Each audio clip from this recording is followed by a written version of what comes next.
Yo, I live in a container. Check it out. So this is the complex from the outside. This is the side I live on, and then there's another one right across.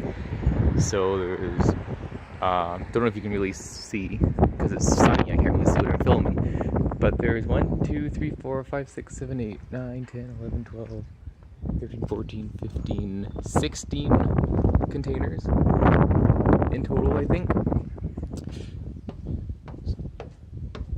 These are the stairs going up to mine.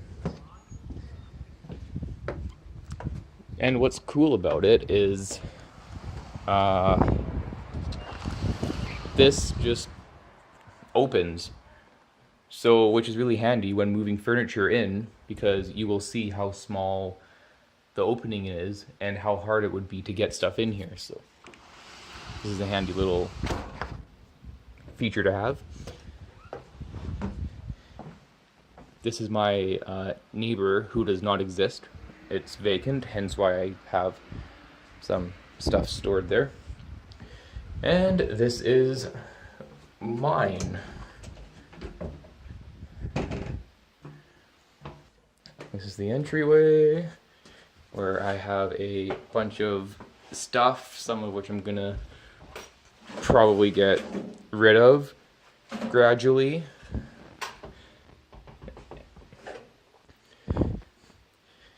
So yeah, you see what I mean? Getting large furniture would not be very practical. So it's really handy to have this door open. Anyway, so yes, this is like the main room, living room, I guess you could say. So it's pretty comfortable. It's spacious enough. There's my heater, which I will not need for much longer. Unfortunately, it does not double as an air conditioner, so I'll have to use a fan, but I never had air conditioner back in Alberta, even though we had pretty hot days, so I'll survive. This is my tiny little kitchen. I mean, like, it's big enough to do cooking, which I do cooking, but what's hard is that there's not really a lot of storage, which is why I have these little things set up to put food and plates and bowls and stuff. Because all I really have is this up here where I have some spices, and then it's hard to see because of the lighting, so I'll go from this side. Spices up there, toaster oven up there, which I never really use. Maybe I'll get rid of that or sell it.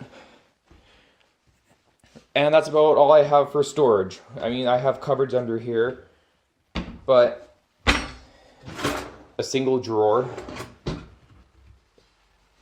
So pretty limited for space here. And I have this little electric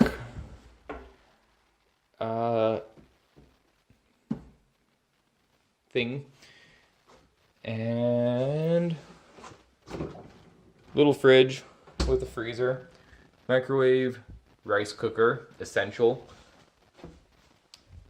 My closet is disproportionately large considering the size of the overall apartment. It's pretty spacious walk-in closet. It doesn't look like it because I kind of have a lot of stuff in there right now.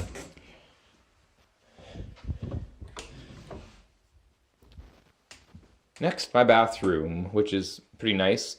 It's my washing machine, toilet, control panel for the toilet. I know what about half of the buttons do. So if someone wants to do a full rundown for me on all of the features, be my guest. I'd be happy to know.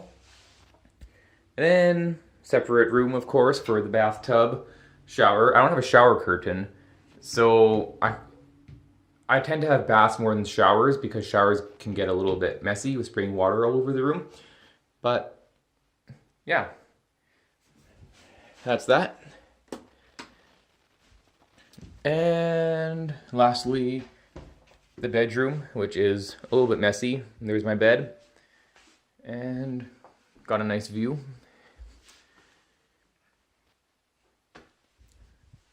So yeah, that's basically the container apartment. It's kind of awkward because, as you can see, the curtains don't come all the way down. And I don't even have curtains in my living room. I have, you know, these, but you can see through those. So I kind of have to be careful when getting changed. I did discover that if I close my bedroom door and just go like this, I can create a little change room there, or I can just change in the bathroom, that works too. But yeah, anyway.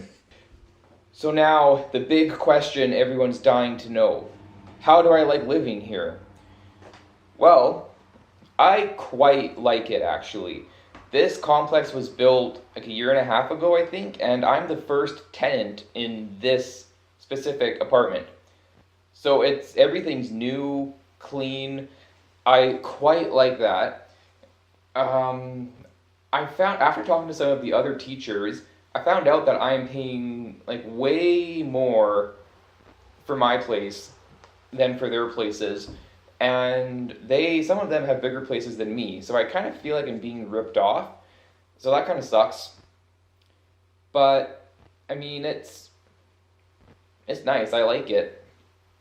As for the space, what's kind of funny is when I first moved in here, it never even occurred to me that it's small. Like when I first moved in and the landlord was kind of showing me the place, I was just like, "Oh yeah, wow, everything's cool. Yeah, everything looks new. Yeah, it looks good." To me, it seemed spacious enough. It never once crossed my mind, "Oh, this seems really small." It wasn't until I was showed some pictures and sent them to my family that they mentioned how tiny it is, that I was thinking about my house back home and the average North American house, and I was thinking, actually, yeah, I guess this whole thing would be like one room in a house back home. I mean, I had a pretty small house where I came from, but even it was a lot bigger than this. But yeah, it's weird. It's like it never occurred to me that, hey, this is small, until I started thinking about other houses to compare it to, and until my family members told me, oh, that's really small. So yeah, it just goes to show you that, yeah, you can be happy in anything pretty much, as if you make the most of the space that you have. Now, I must say, I'm not a hoarder. Like, I don't know if you watched any of my other videos, you might remember that the guy who I took over for, he left a whole bunch of stuff with me, so it was pretty freaking cramped in here, and there was tons of stuff. So that would not work for a place like this. But me, I like having only the stuff that I need. I don't like having a whole bunch of stuff. So for me, this place is perfect. Apparently, I'm paying too much for it, but as for the size and everything, like, it's fine. So yeah, I mean, obviously it depends on your lifestyle, how much stuff you have. Obviously, if you have a family, well, then a container apartment or container house would probably not be ideal. Well, thanks for watching. Hope you enjoyed this little tour of my house. Yeah. Bye bye.